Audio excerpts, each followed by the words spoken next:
दोस्तों पहलगाम के तो अटैक गाइस के सही बाद से आपको वीडियो भी बड़ा देखो, गुस्सा पूरी आ रहा सुनो होगा कि भैया क्यों क्या क्या पाकिस्तान को बता रहे बर्बाद हैं। नहीं देखो कर रही इसलिए है हमारा इंडियन देश गवर्नमेंट। अटैक नहीं करता आखिर क्यों पहले। वार नहीं करा जा रहा है, बड़ा मन में गुस्सा आपके अंदर आ रहा होगा। चलिए समझ लेते हैं कि वार हम लोग कर क्यों नहीं रहे। कोई भी वार गली मोहल्ले की लड़ाई नहीं होती कि आपने जाकर लड़ाई कर लिया बाद में बीच में समझौता कर लिया।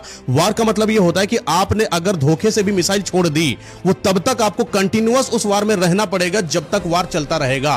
पाकिस्तान अपने आप को बेच देगा, बर्बाद कर देगा, सिर्फ मात्र इसलिए कि वो इस वार में कंटिन्यूअस जमा रहे, चाहे उसको अपने आप को कितना ही बर्बाद क्यों ना करना पड़ जाए। जब तक सीज फायर डिक्लेयर नहीं होता, जब तक दो पार्टी आपस में बैठकर समझौता नहीं कर लेती, तब तक इस युद्ध को रोका ही नहीं जा सकता। अगर हम बात करें इंडिया की, इंडिया पहले अटैक करता ही नहीं है, लेकिन जब अटैक करता तो बर्बाद कर देता है। नो फर्स्ट यूज पॉलिसी की हम बात करते हैं, अटल बिहारी जी की अगर बात करें तो पहले हम अटैक नहीं करेंगे, लेकिन अटैक करेंगे तो आपके घर के अंदर घुस के मारेंगे और आपको बर्बाद कर देंगे। दुनिया में आपका निशान नहीं बचेगा, कहीं दूर दूर तक आपका नामकरण नहीं बचेगा। हम पहले बात कर ले दोनों देश की, तो दोनों देश हमारे न्यूक्लियर नेशन है। पाकिस्तान की अगर बात करें 180 न्यूक्लियर वेपन पाकिस्तान के पास है, इंडिया के पास 170 वेपन है। अब आपको लग रहा होगा कि हमारे पास तो कम वेपन है, ऐसा नहीं है। हमारे पास एक है लेकिन पावरफुल है, एक ही बर्बाद कर देगा इनके 180 को। हम एमसीटी पॉलिसी के हिसाब से वर्क करते हैं, हम मिनिमम कैपेबिलिटी पर जो अपने वेपन्स होते हैं वो बनाते हैं, लेकिन जो बनाते हैं मजेदार बनाते हैं। चलिए बात कर लेते हैं कि पाकिस्तान और इंडिया में कौन ज्यादा पावरफुल है।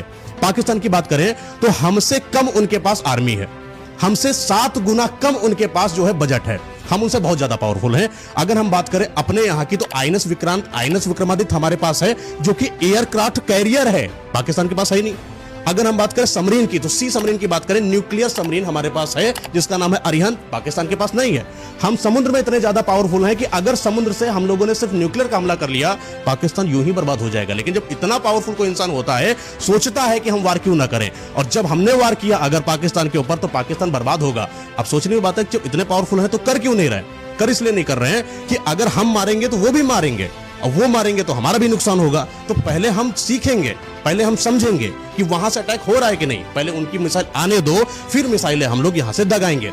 पहले हम शांति पर बिलीव करते हैं। इंडिया हमेशा आगे बढ़ता है, शांति से काम हो जाए, समझौते से काम हो जाए। हमने उनको कई सारे तरीके की धमकी देने की कोशिश करी, जैसे सिंधु नदी का पानी रोक देना या और भी कई तरीके से हमने उनको डिप्लोमेटिक कंट्रोल करने की कोशिश करी है। लेकिन इसके बावजूद भी अगर पाकिस्तान नहीं मान रहा है और अगर उसने पहला हमला कर दिया, वो दिन दूर नहीं है जब पाकिस्तान इस नक्शे में गायब हो जाएगा। दोस्तों सब्र रखो, सब कुछ होगा, बस चीजों को संयम के साथ रखो। गवर्नमेंट हर चीज कर रही है और सब कुछ मजेदार होगा, देखने लायक होगा आगे आने वाले समय में। अगर वीडियो अच्छी लगे तो लाइक शेयर एंड सब्सक्राइब जरूर कर देना गाइस, सबके पास शेयर कर दो गाइस। क्यों हमारा इंडिया अटैक पहले नहीं